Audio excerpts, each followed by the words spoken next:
Long ఫ్రాక్స్ని stitch చేసేటప్పుడు layers పెడుతున్నట్లయితే ఈ టిప్ని ఖచ్చితంగా ఫాలో అవ్వండి. మనం ఫస్ట్ లేయర్ స్టిచ్ చేసిన తర్వాత సెకండ్ లేయర్ని ఇలా లైనింగ్కి స్టిచ్ చేస్తాం కదా. సో లైనింగ్కి ఇటువైపు నుంచి మనం ప్లీట్స్ పెట్టినప్పుడు పైనున్న లేయర్ అనేది గాలికి ఎగిరినప్పుడు మనకి ఇక్కడ ఉండే ఖర్చు అనేది కనిపిస్తుంది అనమాట. సో మనకి ఫినిషింగ్ అనేది అస్సలు బాగోదు అలా ఖర్చు కనిపించినప్పుడు. సో నార్మల్గా మీరు పెట్టే ప్లీట్స్ కాకుండా ఈ విధంగా క్లాత్ని పైకి రివర్స్ చేసుకోండి. సో ఈ విధంగా అనమాట వీడియోలో చూపిస్తున్నట్టు పైకి క్లాత్ని రివర్స్ చేసుకుని ఇలా ప్లీట్స్ పెడుతూ రండి. సో ఈ విధంగా మనం ప్లీట్స్ పెట్టినప్పుడు ఈ క్లాత్ అనేది మనకి కిందకి వెళ్ళిపోతుంది అనమాట.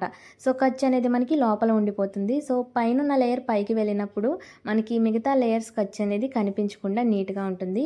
సో నేను వీడియోలో చూపిస్తున్నట్టు ఈ విధంగా ప్లీట్స్ పెట్టేసుకున్న తర్వాత మనం ఇప్పుడు ఏదైతే లేయర్ని స్టిచ్ చేసామో దాన్ని ఇప్పుడు నార్మల్గా పొజిషన్లోకి ఈ విధంగా పెట్టేసుకుంటాం అనమాట. సో మీకు అర్థమైందని అనుకుంటున్నాను. ఇప్పుడు ఒకసారి ఈ ప్లీట్స్ మీద మళ్ళీ ఒక స్టిచ్ అనేది వేసేసుకోండి. స్ట్రాంగ్గా ఉంటుందన్నమాట. ఈసారి లేయర్డ్ ఫ్రాక్స్ని స్టిచ్ చేసేటప్పుడు ఈ టిప్ ఖచ్చితంగా ఫాలో అవ్వండి. వీడియో నచ్చితే లైక్ చేసి ఫాలో చేసేయండి. బాయ్.